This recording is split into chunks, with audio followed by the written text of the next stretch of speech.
Hello and welcome. Today we're going to be reading The Wolf and the Seven Little Goats by the brothers Grimm. Once upon a time there lived an old goat who had 7 young ones, whom she loved as every mother loves her children. One day she wanted to go into the forest to fetch some food. So, calling her 7 young ones together, she said, "Dear children, I am going away into the wood. Be on your guard against the wolf, for if he comes here, he will eat you all up, skin, hair, and all. He often disguises himself, but you may know him by his rough voice and his black feet." The little goats replied, "Dear mother, we will pay great attention to what you say. You may go away without any anxiety." So the old one bleated and ran off, quite contented, upon her road.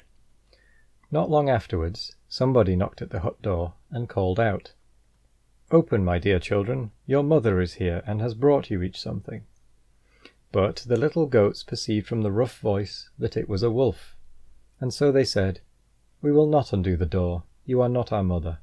She has a gentle and loving voice, but yours is gruff. You are a wolf."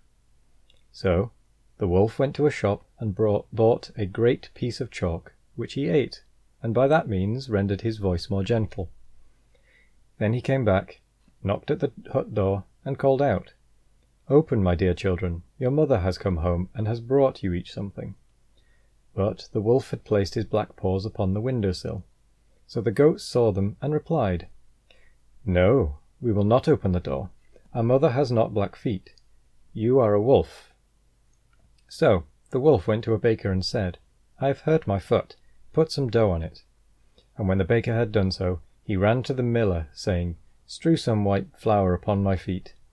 But the miller, thinking he was going to deceive somebody, hesitated, till the wolf said, "If you do not do it at once, I will eat you." This made the miller afraid, so he powdered his feet with flour. Such is mankind. Now the villain went for the 3rd time to the hut, and knocking at the door called out, "Open to me, my children. Your dear mother is come, and has brought with her something for each of you out of the forest." The little goats exclaimed, "Show us first your feet, that we may see whether you are our mother." So the wolf put his feet up on the window-sill, and when they saw that they were white, they thought it was all right and undid the door. But who should come in? The wolf. They were terribly frightened and tried to hide themselves. One ran under the table, the 2nd got into the bed, the 3rd into the cupboard, the 4th into the kitchen, the 5th into the oven, the 6th into the washtub, and the 7th into the clock case. But the wolf found them all out, and did not delay, but swallowed them all up one after another. Only the youngest one hid in the clock case he did not discover. When the wolf had satisfied his appetite, he dragged himself out, and lying down upon the green meadow under a tree, went fast asleep. Soon after, the old goat came home out of the forest. Ah, what a sight she saw! The hut door stood wide open. The table, stools, and benches were overturned. The washtub was broken to pieces, and the sheets and pillow pulled off the bed. She sought her children, but could find them nowhere. She called them by name one after the other, but no one answered. At last, when she came to the name of the youngest, a little voice replied, "Here I am, dear mother, in the clock case." She took her out, and heard how the wolf had come and swallowed all the others. You cannot think how she wept for her poor little ones. At last she went out, all in her misery, and the young goat ran by her side. And when they came to the meadow, there lay the wolf under the tree, snoring so that the boughs quivered. She viewed him on all sides, and perceived that something moved and stirred about in his body. "Ah, mercy," thought she, "should my poor children, whom he has swallowed for his dinner, be yet alive?" So saying, she ran home and fetched a pair of scissors and a needle and thread.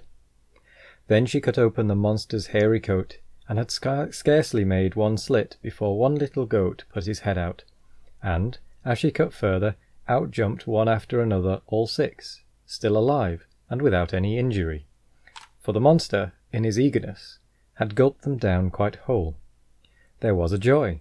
They hugged their dear mother, and jumped about like tailors, keeping their wedding day. But the old mother said, Go and pick up at once some large stones, that we may fill the monster's stomach, while he lies fast asleep."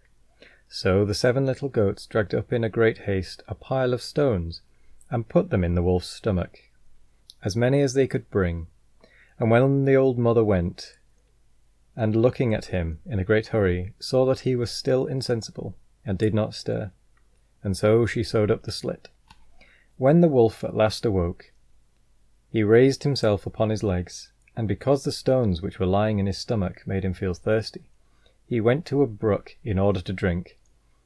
But as he went along, rolling from side to side, the stones began to tumble about in his body, and he called out, what rattles against my poor bones? Not little goats, I think, but only big stones."